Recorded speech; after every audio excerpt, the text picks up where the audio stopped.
Para po sa akin, kahit i-extend lang to, sapat na ang mga kapatid ay makinig ng malaya. Kaya kung meron po tayong mga dinala sa bahay ng Panginoon, maaaring pag-iisip, maaaring problema. Kaya nga ang pintuan may pinto. Pag pumasok ka, huwag mo siya isama. Ngayon kung sumama, paalisin mo ngayon upang yung puso mo, wala siyang ibang maging laman. Hindi pumapayag ang banal na Diyos na kanyang banal na salita ay magkaroon ng kahati dito sa iyong puso. Ibig niya na yung puso mo ay maging buo, maging lalagyan, maging sasidlan na kanyang salita. Amen? Amen. Hallelujah. Saksi ang Diyos, si Pastor Jason, tuwing may pagtayo, kung ano ang mensahe ibinigay bago ipahayag, mararanasan mo muna upang yung pagtayo ay hindi lamang sa pagtuturo, kung hindi yung patutuon ng Diyos ang makita ng mga tao, upang hindi matanghal, hindi madakila ang nagsasalita, kundi siya na tumawag sa iyo at sa akin sa dakong ito. Papuri sa Diyos, the suffering of Jesus Christ. Praise the Lord. Marami tayo naririnig, gawa ng mga tao, at totoong nakakahipo ng puso, mga sinusubok, mga nagtitiis. Ngunit saan nga ba nanggaling ang mga planong ito? Ang pagtitiis ba ay mula sa Panginoon? Ang mga sinusubok ba ay itinalaga ng Diyos? Alamin po natin sa magitan ng salita ng Diyos. Sabi po ng Philippians 3:10, upang aking makilala siya. Yung siya na nandoon ay walang iba kundi si Jesus. Filipos 3:10. Yung nasa harapan, basahin po natin na may pagpipitagan sa Panginoon. Handa, simulan! Upang makilala ko siya at ang kapangyarihan ng kanyang pagkabuhay na muli at ang pakisama ng kanyang mga kahirapan na ako'y natutulad sa kanyang pagkamatay. Hallelujah! Meron ako narinig na isang preaching. Ang sabi doon, a preacher who preached for an hour without even mentioning the Lord Jesus Christ is not a preacher. Ang Ebanghelyo, walang ibang laman, kundi si Jesus. At walang ibang ipinangangaral, kundi ang Panginoong Jesus. Amen? Pero sa araw na ito, himay-himayin po natin. Niloloob ng Panginoon na mahimay upang yung ating ginagawa ay magkaroon ng tiyak na kabuluhan, upang huwag kang tumigil. Upang ikay magkaroon ng assurance na yung ginagawa mo ay hindi sa sarili mo lang, may pinapupuntahan. Sapagkat may dakilang aklat sa langit na ang tawag ay aklat ng mga gawa. Sabi po dyan, upang makilala siya. Naniniwala po akong lubos na, meron po tayong bisita rin, si ate, si kuya. Alam ko, kung wala nag-ibita, ang Diyos, ang umipo ng puso, padalhin sila rito. Hallelujah.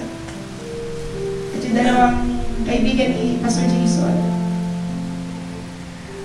Nagpunta po tayo rito, tiyak ako hindi sa mga tao, kundi meron sa puso mo, gaano man yan, kaliit o kalaki, nagnanasa ka makilala ang Diyos. Amen? Amen? Amen? Umamin po tayo, meron po ba nagpunta rito kasi gusto mo lang makita yung katabi mo ngayon? Meron po ba? Tingnan mo muna yung katabi mo ngayon. Tingnan mo muna yung katabi mo ngayon. Yan, hallelujah. O, pati-pati tayo ngayon, praise the Lord, upang makilala ko siya. So natin makilala ang Panginoon na sinasabi dyan, ang kapangyarihan ng kanyang pagkabuhay na muli, the power of His resurrection, at yung pakikisama sa mga kahirapan niya. Kahirapan, sufferings of the Lord Jesus Christ. Sabi po na Jeremiah 29 verse 11, I know the thoughts that I think toward you, saith the Lord. Nalalaman ko ang aking mga pag-iisip na aking iniisip para sa iyo. At ang sabi doon, not to harm you, prospering. Panginoon, kung totoo na gusto mo pagpalain ng aking buhay, bakit may pagtitiis? Sabi po na Romans 8:17. Hallelujah. Praise the Lord. Romans 8:17 muna.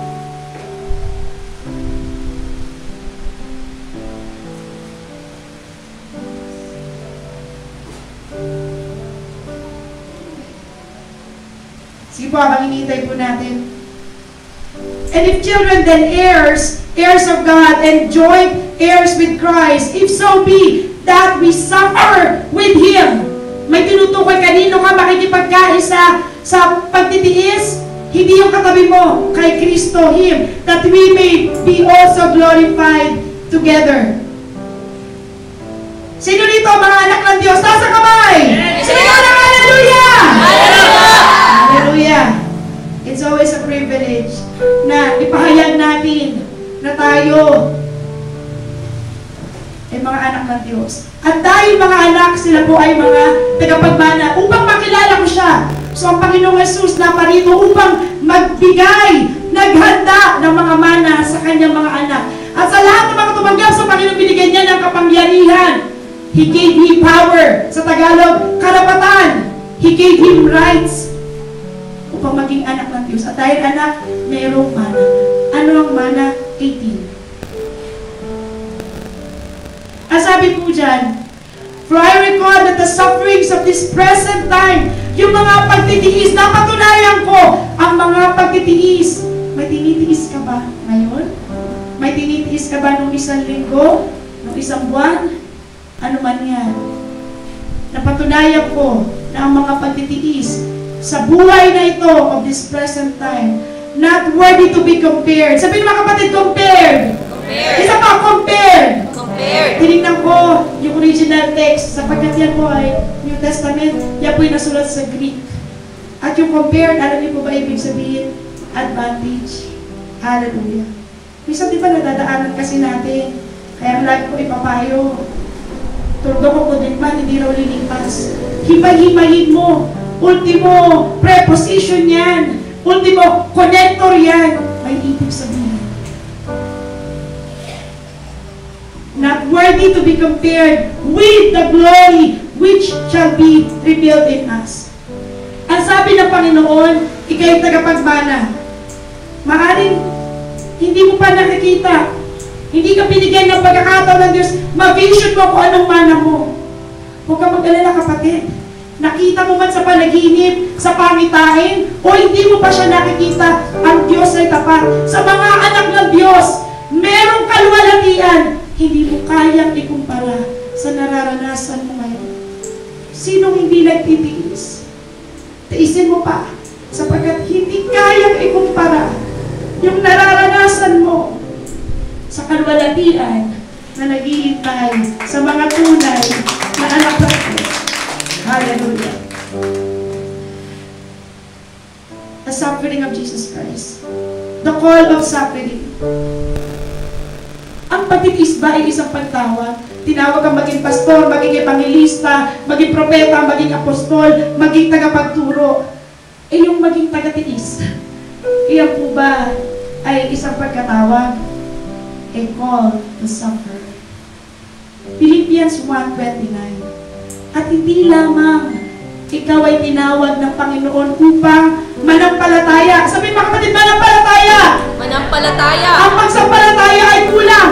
Ang pagtawag ng Diyos ay sumampalataya at makipagtiis sa Kanya.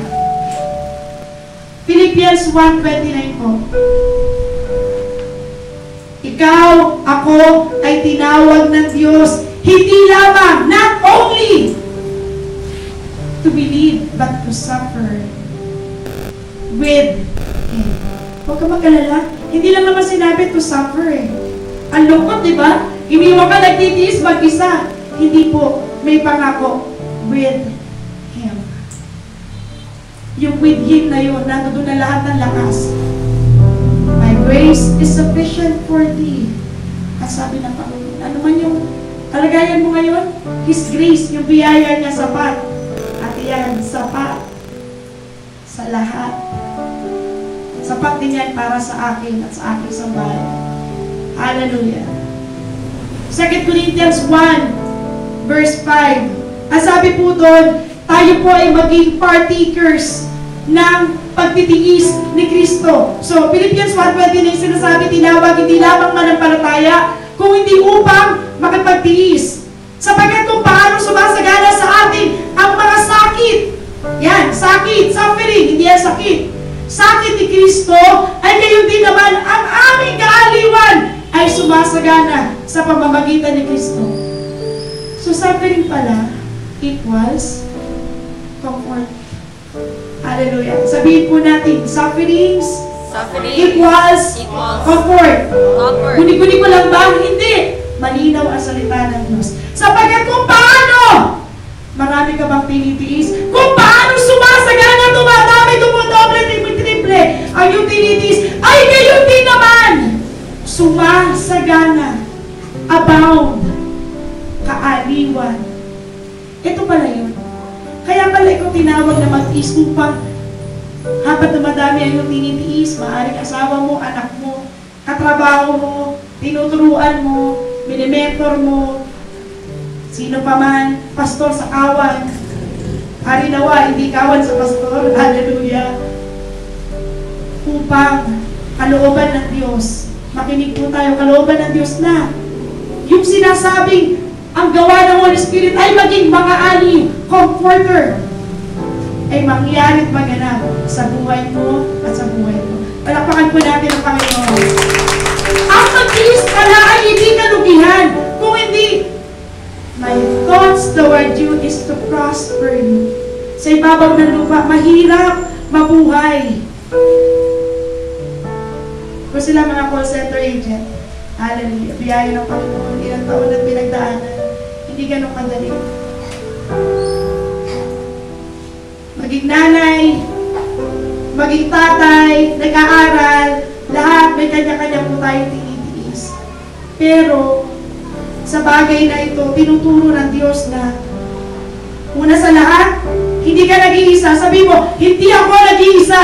Hindi ako nag-iisa. Ay, pahayag mo, hindi ako nag-iisa. Hindi ako nag-iisa. To suffer with Him is an eternal promise. Is an eternal promise sa iyo at sa akin. Suffer with Him. Kasama niya. And the truth is, nauna na siya. Hallelujah. Nauna na siya. At lahat na sumusunod sa Kanya, you will be no greater than your Master. Makakaranas din niya. Upang yung Comforter, yung Holy Spirit, ay lalong sumagana yung pakikiisa mo sa Kanya.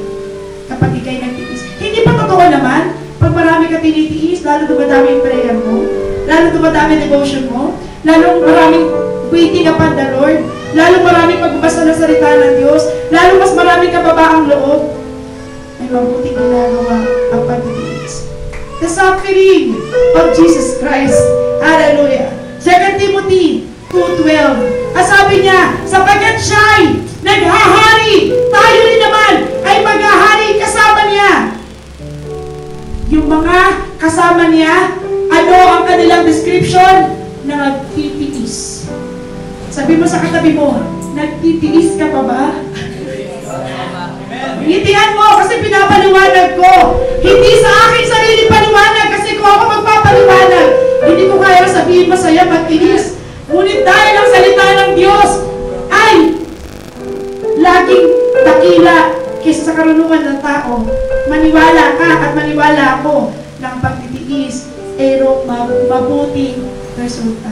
Kung ikay nang magtitiis, kung tayo'y magtiis, ay magkahari naman tayong kasama niya, ni Yesu Kristo. Kung ating ikailangan siya, ay kakailangan naman niya tayo. Sabi po sa Luke 22:29, may kaharian na itinalaga kay Jesus at kaharian na para sa iyo.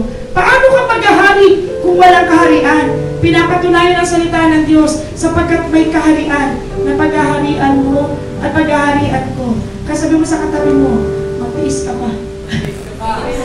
Ulitin mo sa kabila, magtiis ka pa. Hallelujah. Praise the Lord. purihin ka, Panginoon. 2 Thessalonians 1:5, that we may be counted, tayo ay ibilang. Sabihin mo, ibilang! Ibilang! Upang ako, ikaw, ay ibilang ng Diyos sa kanyang harapan na karapat dapat. At kayo'y inialal kong isang karyan na gaya nga ng pag-aalala sa akin ng aking Ama. 2 Thessalonians 1:5, na isang tandang hayag ng matuwid na pagkukuha ng Diyos upang kayo at ako ariin karapat dapat sa karyan ng Diyos, na dahil dito'y nagpapata rin naman kayo. Ang pagpapata, ang pagtitiis, ang suffering ay to be counted worthy. To be counted. Hindi ba kapag dumating ang Panginoon, ang gusto mo, ibilang ka rin niya sa mga papasok sa langit at mararapture, sapagkat yun ay may bilang. And to be counted worthy for this kingdom. Nagpapatotoo sa iyo sa akin na ang pinagagalingan niyan ay suffering. Praise the Lord. Hallelujah. Why Jesus suffered? Luke 24:25-26. Kailangan ba ng Panginoong Jesus nung siya ay bigyan ng plano ng Ama na pumunta sa lupa na mag-suffer? Bakit?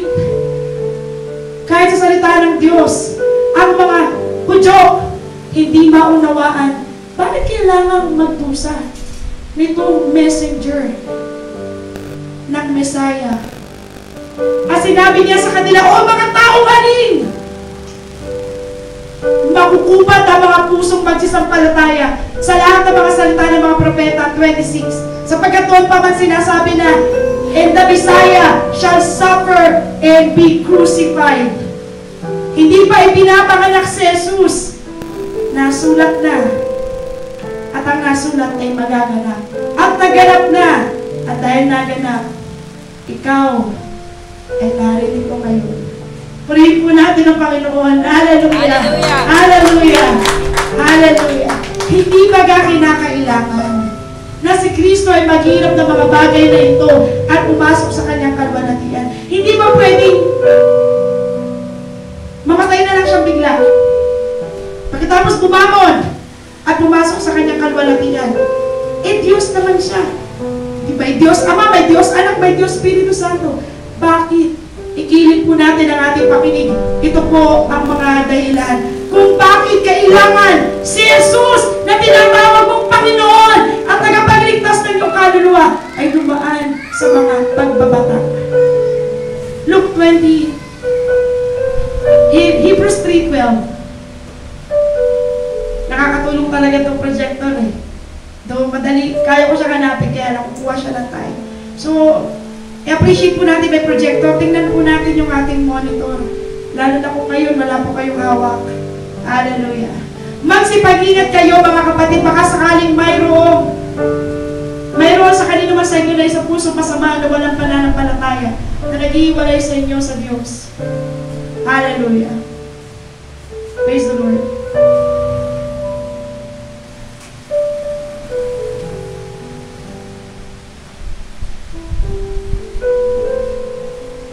May verse po ako nahanap. Actually, hindi yan.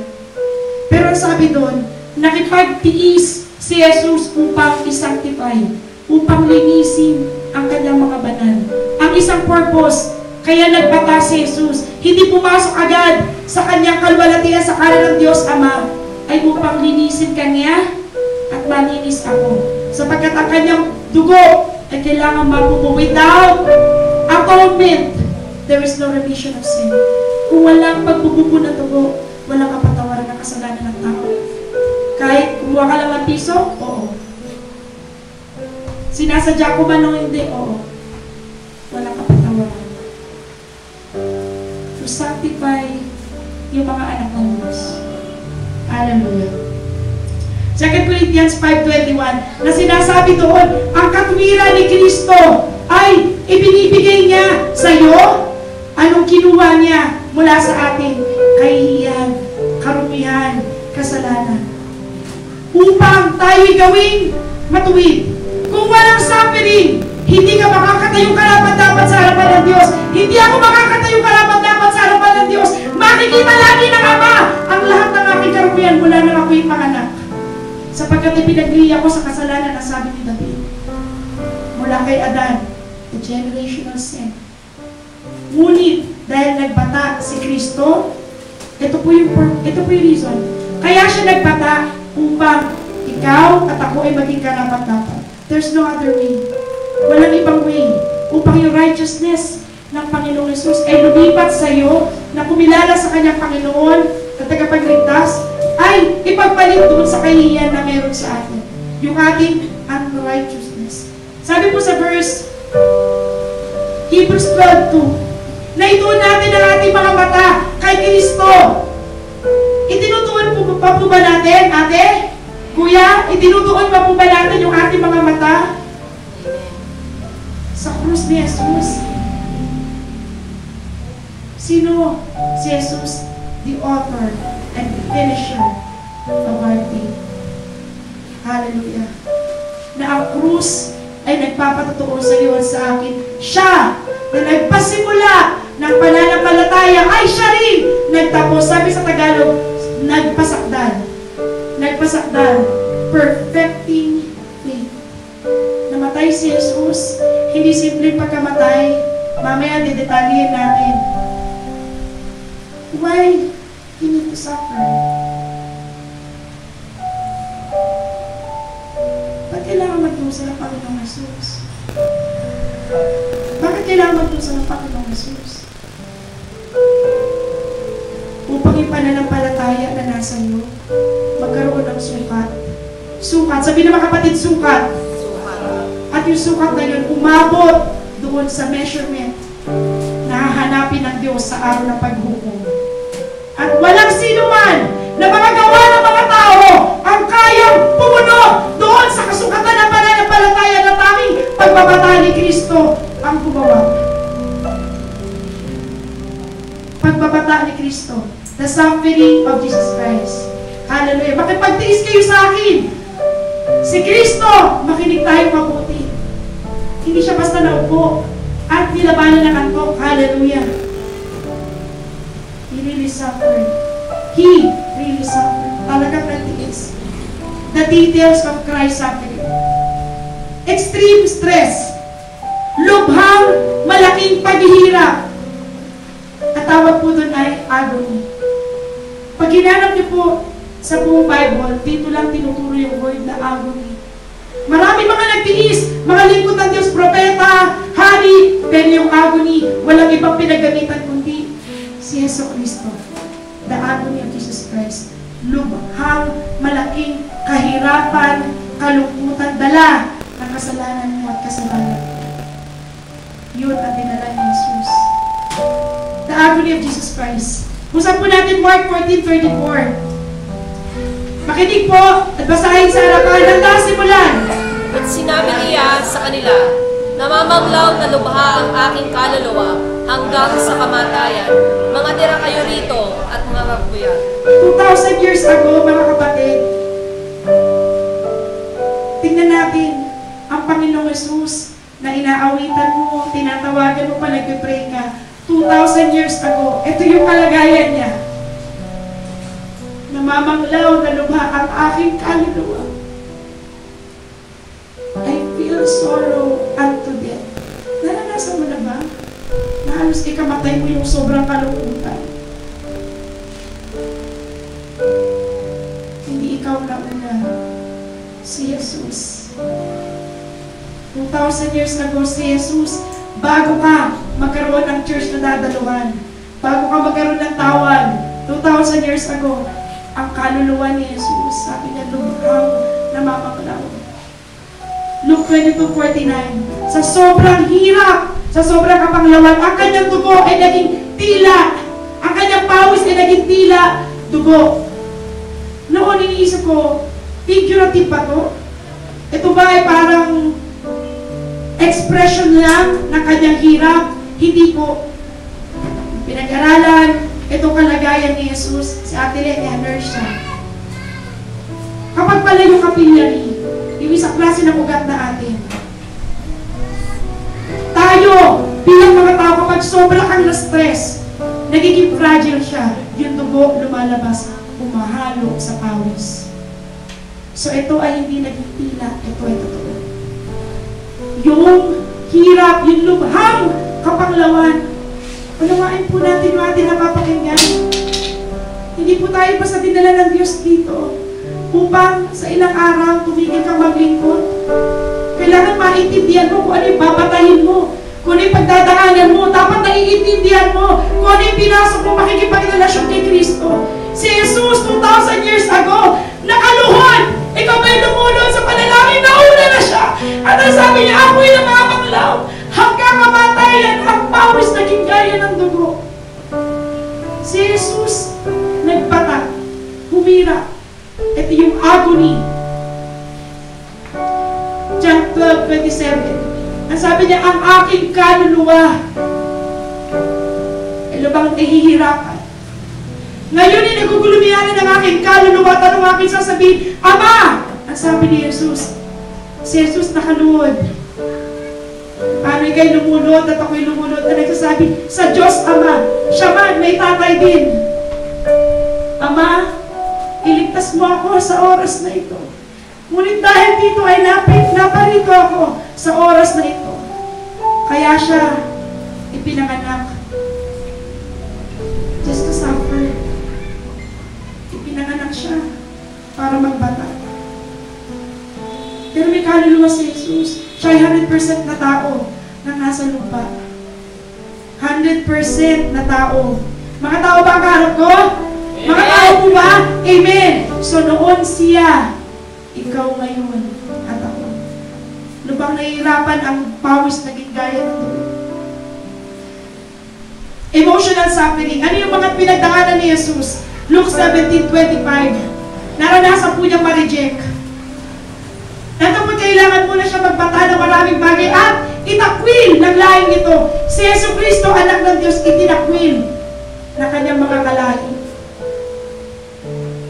Si Barabas, sinakalala kay Barabas. Sino nagbasa na nung Gospel? Matthew, Mark, Luke, John. Hindi ba? Ayaw siyang pakawalan. Sino ang kinuha kapalit? Si Barabas. Si Barabas na isang tulisan. Magnanakaw, mamamatay tao. Ayaw nila kay Jesus. Mas gusto pa nila ang isang mamamatay tao at isang magnanakaw. Naranasan mo na mo ma-reject? Na ang tingin sa iyo ay isang masamang tao. Hindi ikaw nauna. Si Jesus. Si Jesus ang nauna. Meron siyang kaluluwa. Meron siyang pakiramdam. Meron siyang mata. Meron siyang pakinig. Naramdaman niya yung rejection. Sa dinami-dami na kanyang gawa, kukulangin ang sanlibutan upang ilagay ang mga aklat ng kanyang mga gawa, pagpapagaling, pagpapalaya. Tatapat, still, he was rejected. Huwag ka magtaka. May time gusto mo gumawa na mabuti, gumawa ka na mabuti, nare-reject ka pa rin. Hindi ikaw ang nauna at hindi ako. Ang Panginoong Jesucristo. The suffering of Jesus Christ. Hallelujah. Tuloy po tayo makinig. Luke 8:31-32. He was mocked, loved, niluraan. Minsan nakala natin simple lang. O kaya kapag tawag nila mahal na araw, di ba? Nanonood tayo ng Passion of Christ. Alam niyo po ba, may TV man o wala, may nakikita man kayo nagpo-portray na tao. Pag kayo humarap sa salita ng Diyos at sinabi ko, Panginoon, Philippians 3, gusto ka tang makilala. Gusto ko maintindihan. Anong kapalit ng aking pagtayo? Anong kapalit ng buhay na walang hanggan? Anong kapalit upang ako'y patuloy na huminga? Si Jesus ay nagbata. Siya ay dinuraan. Siya ay tinampal. Sinampal. Siya ay inalimuran. Ang mga anak ng Diyos, tinuturuan ng Panginoon na gumawa ng mabuti. At maraming pagkakataon gumagawa ka ng mabuti, ngunit tinitingnan ka pa rin masama. Hindi ikaw ang nauna, si Jesus. Hallelujah. The suffering of Jesus Christ. Alam po natin na Matthew 26 na ang mga disipulo ni Kristo, ang mga tagasunod ni Kristo, tayo po ba'y sumusunod kay Kristo? At nagpapatotoo hanggang sa ngayon, meron pa rin nangiiwan sa Diyos. Meron pa rin umiiwan sa Panginoon. Pero noon, 2,000 years ago, Yung kanyang mga disipulo, napakadami. Natatandaan nyo, sabi sa Acts 1, 120 disciples naroroon. Hindi pa lahat yun. Ngunit lahat nagsialis. Iniwanan siya, walang sumunod. Kahit si Pedro, oo. Matthew 26, kahit si Pedro. Kahit si Judas, oo. The betrayal of Judas. The denial of Peter. Naglilingkod ka sa Panginoon.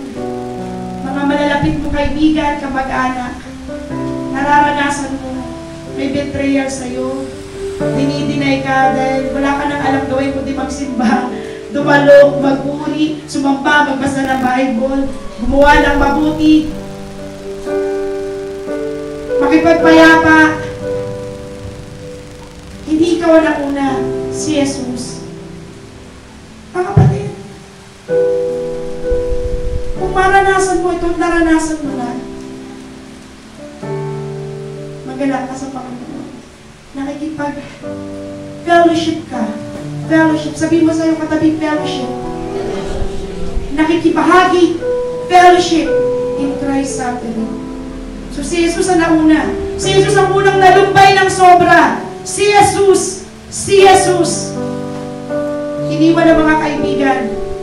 Ngayon naririnig mo, upang ang puso mo pag dumating ang araw na yun, maalala mong araw na ito na ang Diyos ay nagpahayag sa pamamagitan ko ng bagay na ito ay naranasan niya na una. Susunod ka pa ba sa Panginoon? Susunod ka pa ba sa Panginoon? Amen! Susunod ka pa ba sa Panginoon?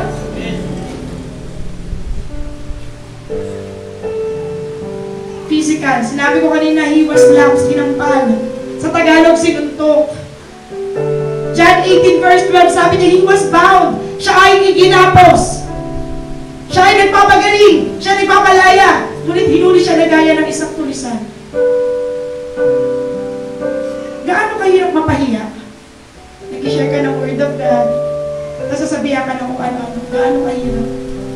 Hindi ko sasabihin madali. Lalo na kapag hindi ka sanay. Lalo na kung hindi ka malaya sa katotohanan na ang pinasukan mo ay pakikipagbata kay Kristo. Na hindi pedagro sa maging Kristyano para ikay maging tunay na tagasunod ni Kristo. Ang dinaanan niya ay magiging daanan mo rin. Walang dalawang kalye na pwedeng daanan ng Kristyano. Ang dinaanan ni Jesus na kanyang pagbabata ay siya ring daan na pinaglagyan ng iyong mga paa. Si Jesus ay Panginoon. Walang mas dakila sa Kanya. Hallelujah. Matthew 27:25.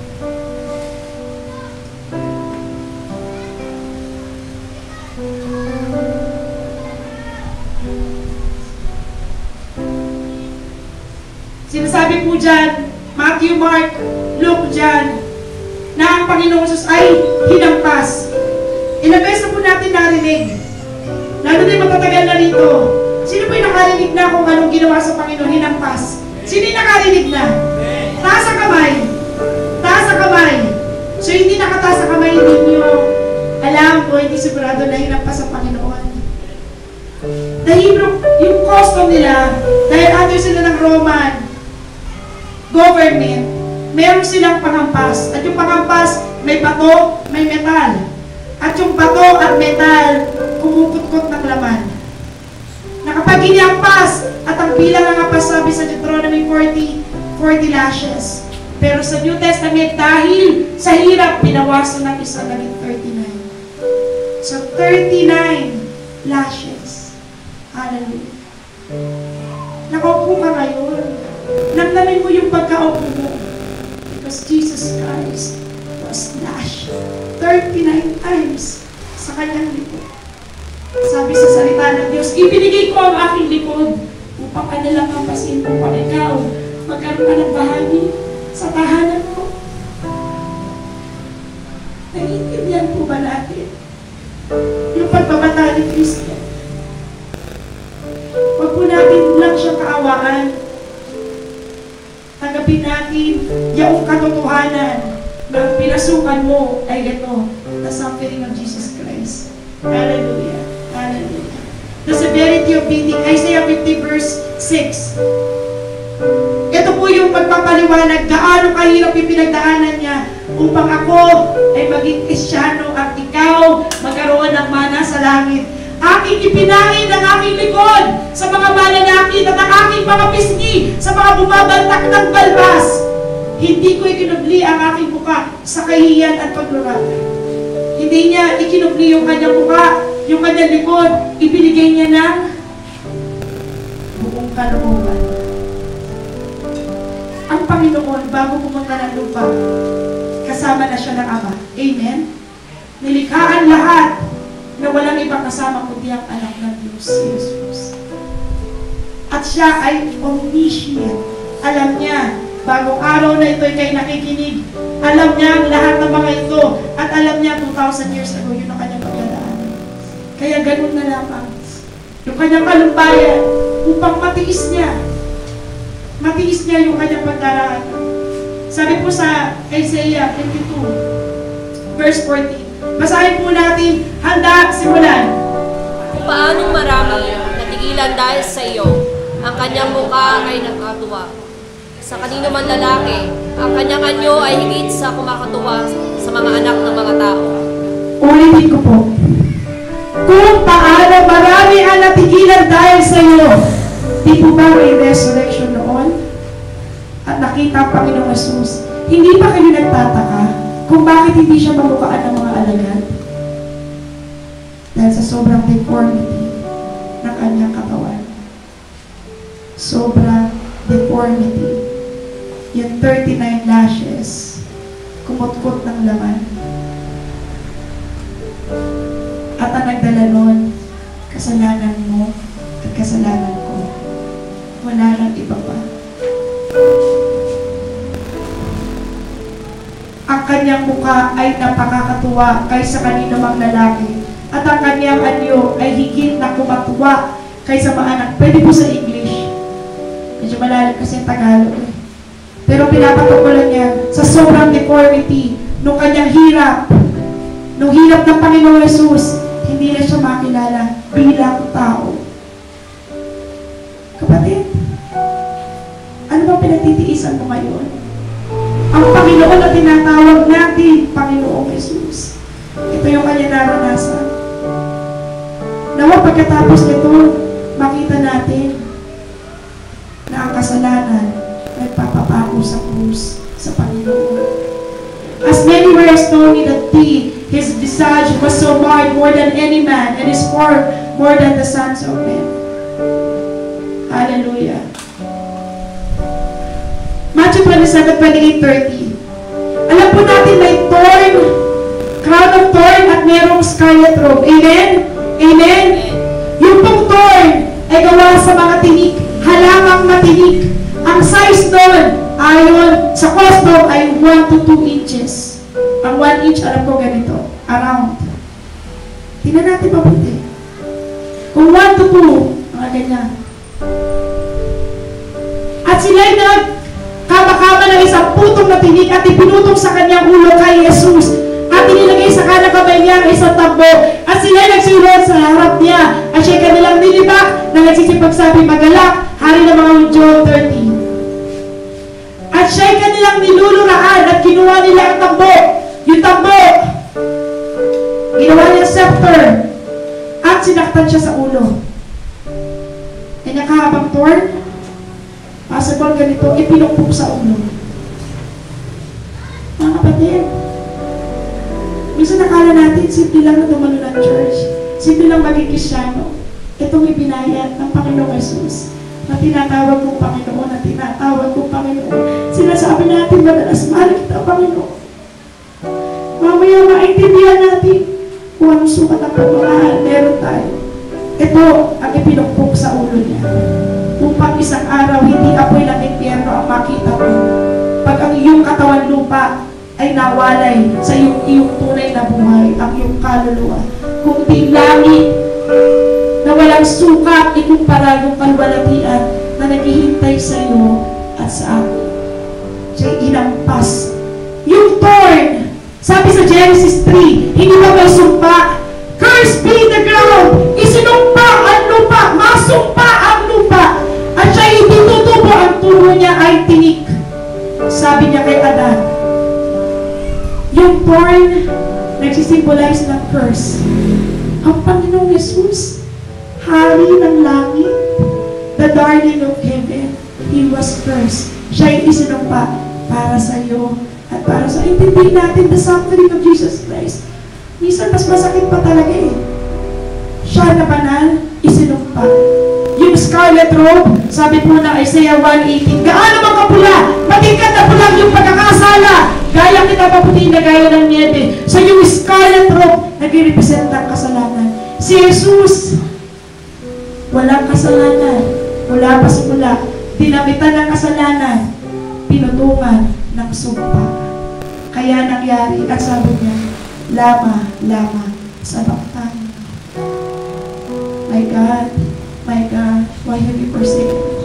Sabi na Isaiah 59 verse 2, ang inyong mga kasalanan, ang aking kasalanan, nagpapahiwalay sa inyo at sa iyong Diyos, upang siya'y huwag makinig, upang ang kanyang kamay ay humigsi at huwag lumabot. Si Jesus ng oras na yaon, tinanggap niya yung sumpa at yung kasalanan mo at kasalanan ko, at nangyari ang Diyos Ama na kasama niya mula pa simula ay humiwalay sa Kanya. Naranasan mo na bang mahiwalay sa iyong mahal sa buhay?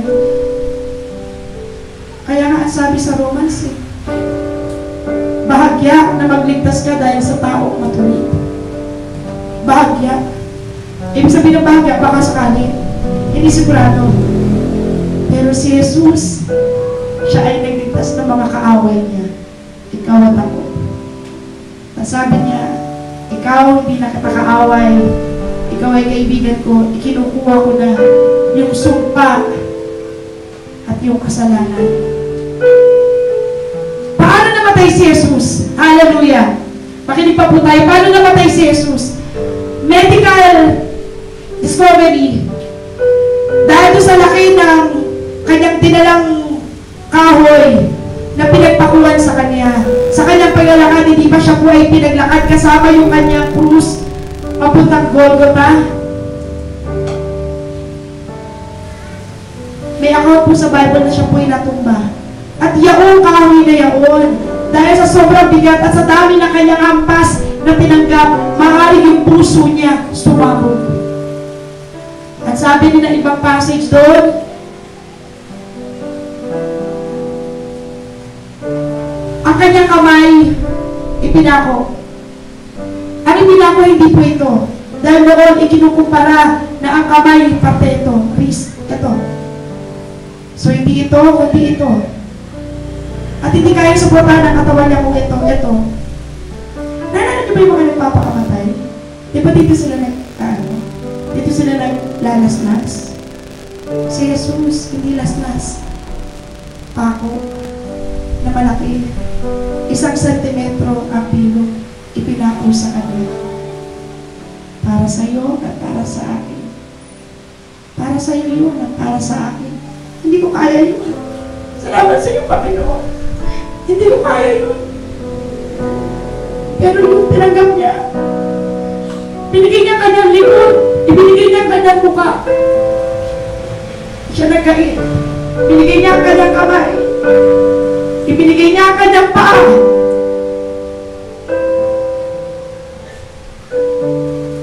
Ang pinakamahirap pinagdaanan niya, hindi yung sakit nang mawalay siya sa Diyos Ama.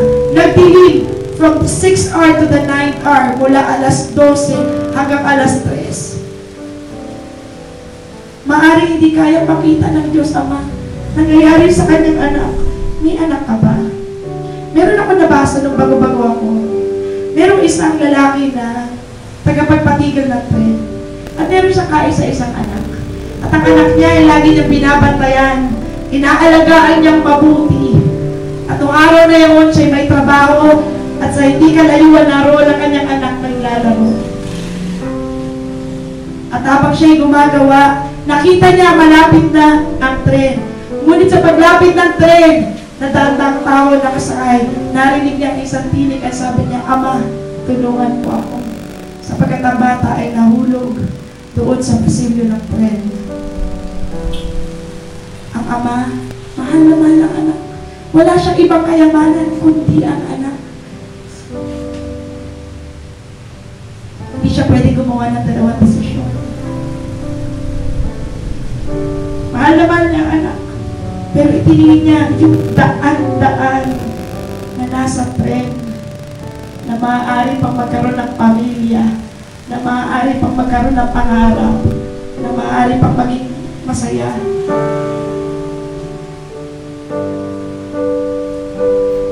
Ang Diyos Ama, naging gayon sa iyo at sa akin.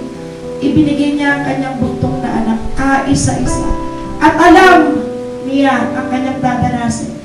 Nagdilim ang buong kalangitan, ika-6 hanggang ika-9 na oras.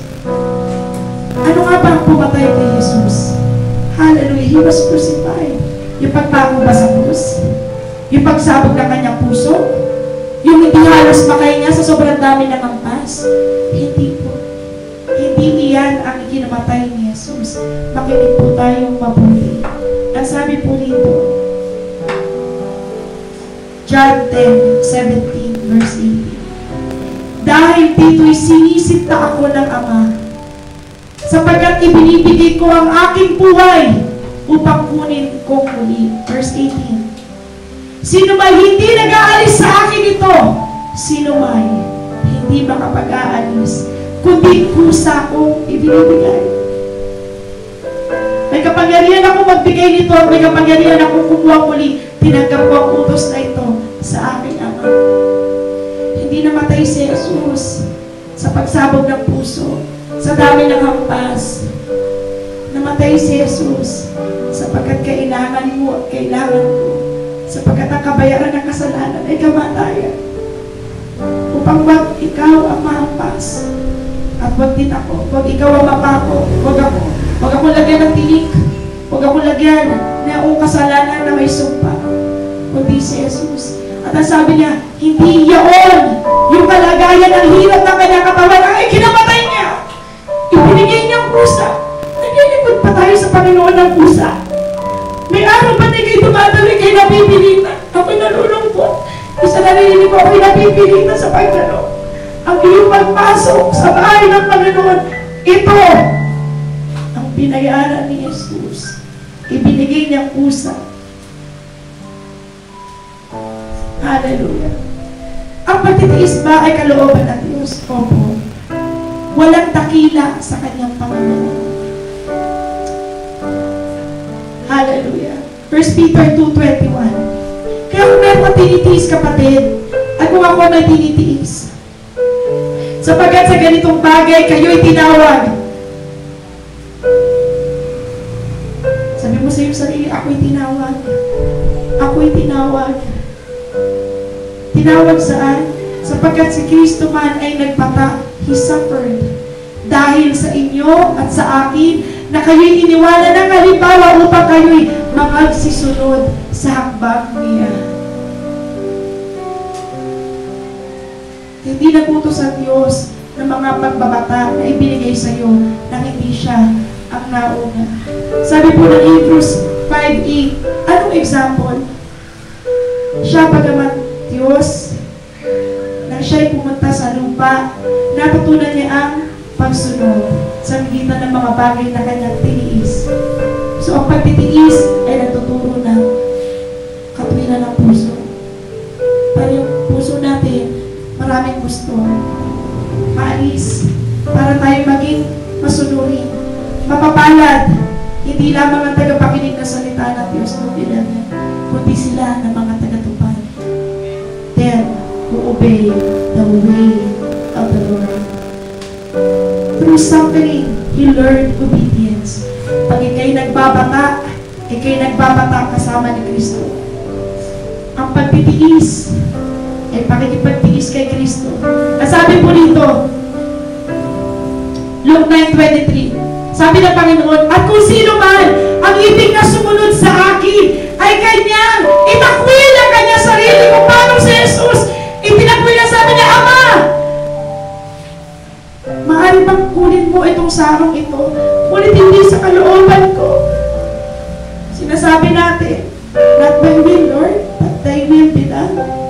Hindi ikaw ang nauna, siya ang nauna. Not my will, but thy will be done. Sabi ng Panginoon.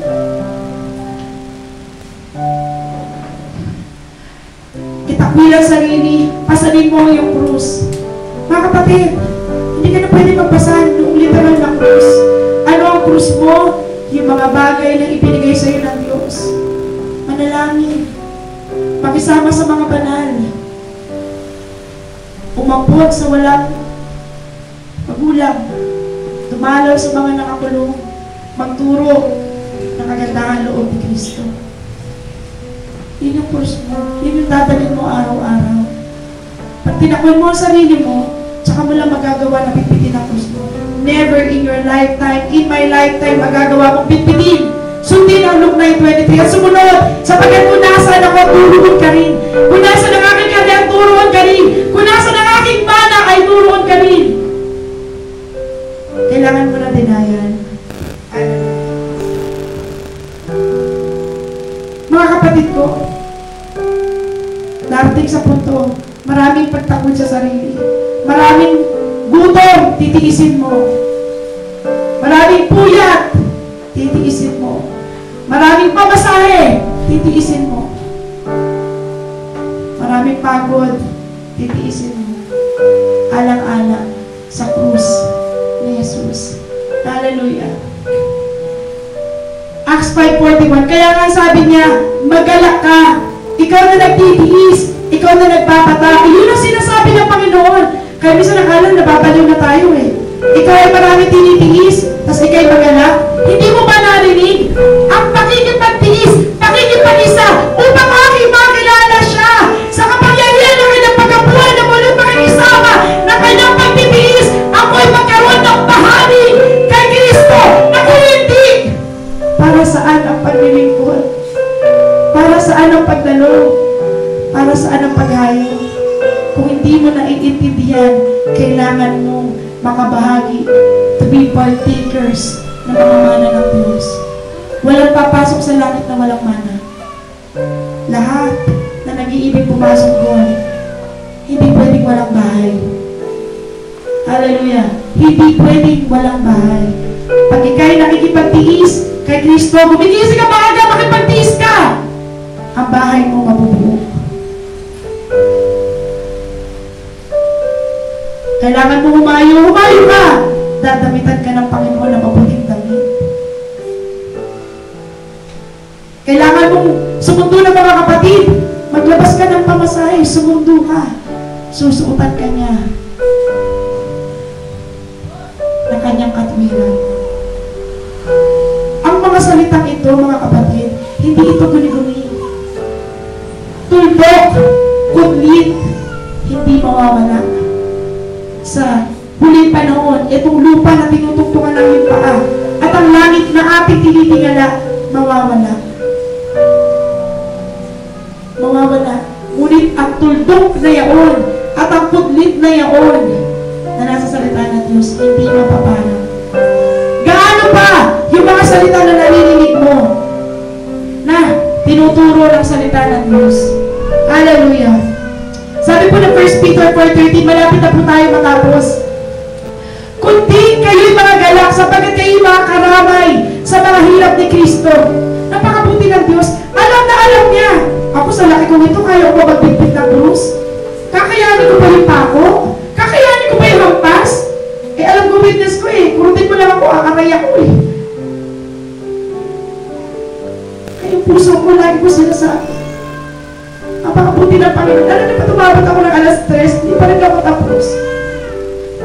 Kasi tuwing nagsusulat ako, hindi ko maramdaman yung gratefulness. Tumitigil ako. Panginoon, ayoko magsulat na hindi. Yung puso ko, nahihipong mabuti nung anong aking nakikita ngayon. Titigil ako para manalangin.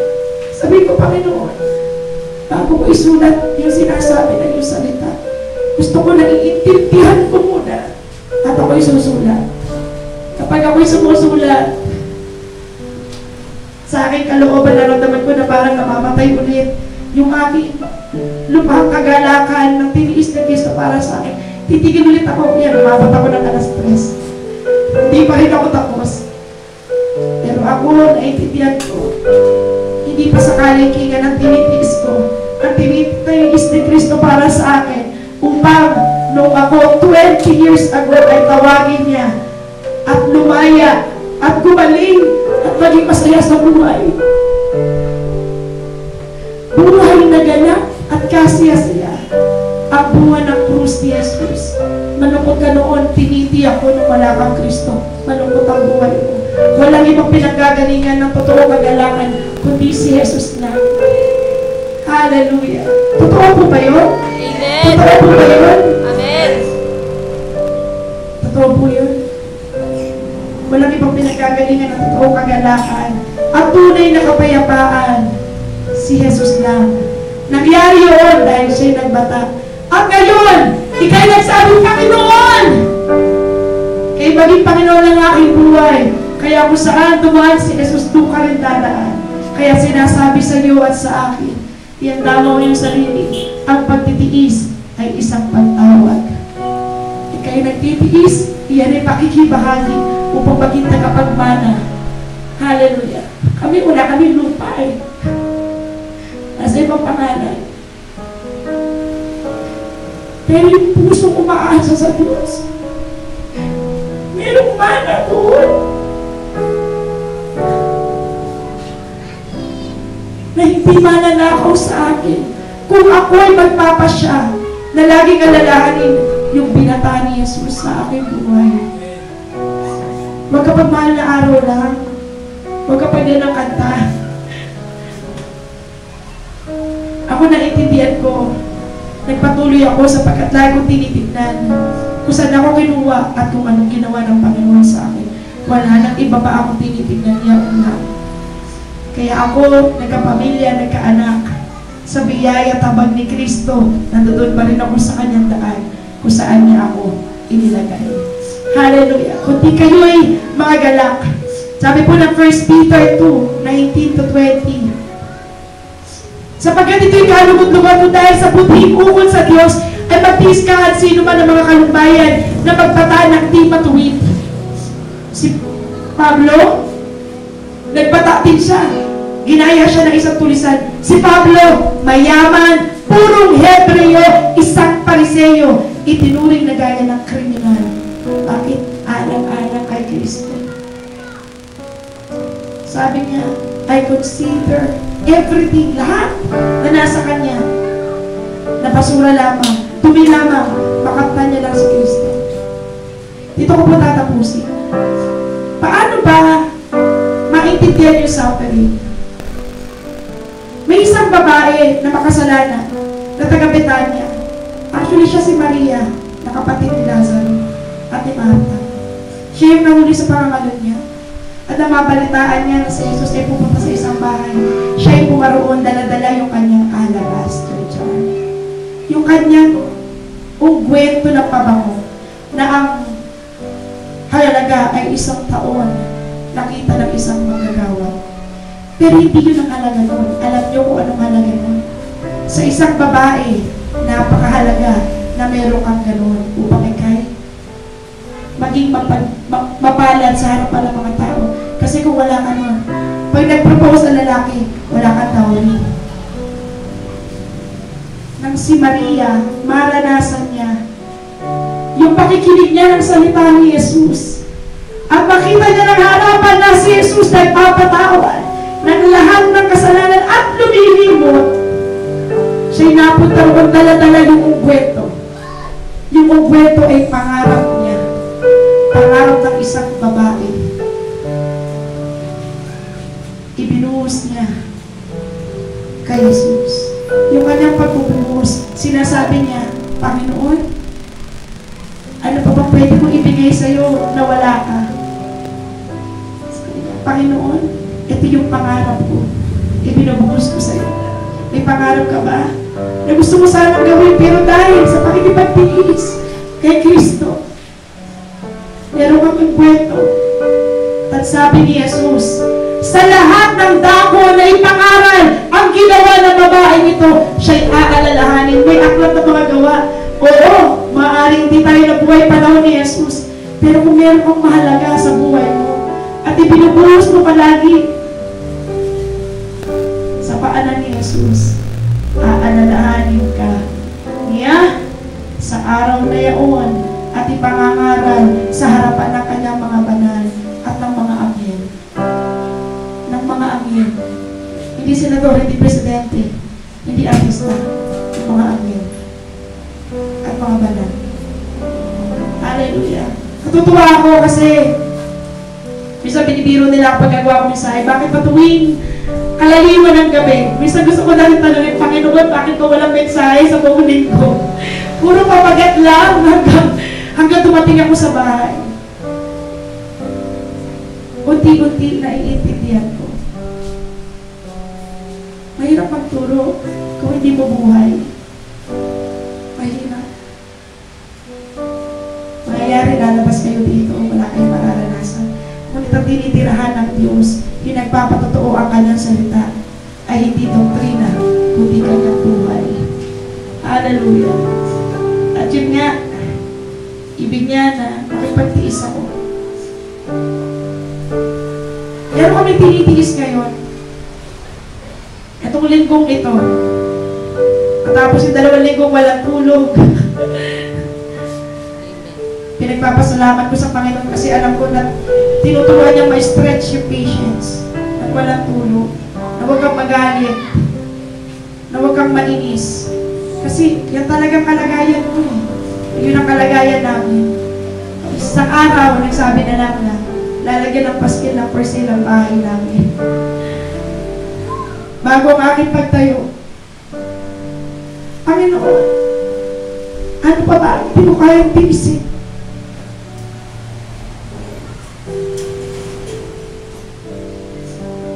Alam ko na hindi higit ang nagtuturo sa tinuturuan. Kaya kung ikay may tinitiis, lalo't may tinitiis ang binibigyan ng salita ng Diyos. Pero salamat sa Panginoon. Sabi niya, huwag kang malungkot, ikay magalak, sapagkat ikay nakikibata sa kanyang mga pasanin. Dito ko po babalikan, Philippians 3:10, yung ating text. Upang makilala ko siya. Ngayon, mas nakikilala mo na ba si Jesus na iyong pinaglilingkuran? Ang sabi ng awit, it is good to remember the goodness of the Lord. He healed, He saved my soul. He healed my broken body. Yung brokenness doon, physical infirmities, mga sakit karamdaman. Totoo, pinagaling ako maraming beses ng Panginoon. Kaya ang awit na yan ay maaari kong awitin sa Kanya sapagkat yan ay totoo. Pinagaling ka ba ng Diyos? Mamaya, maaari mong awitin muli. Naniniwala ka ba iniligtas niya yung kaluluwa? Doon sa krus na Kanyang binata. The suffering of Jesus Christ.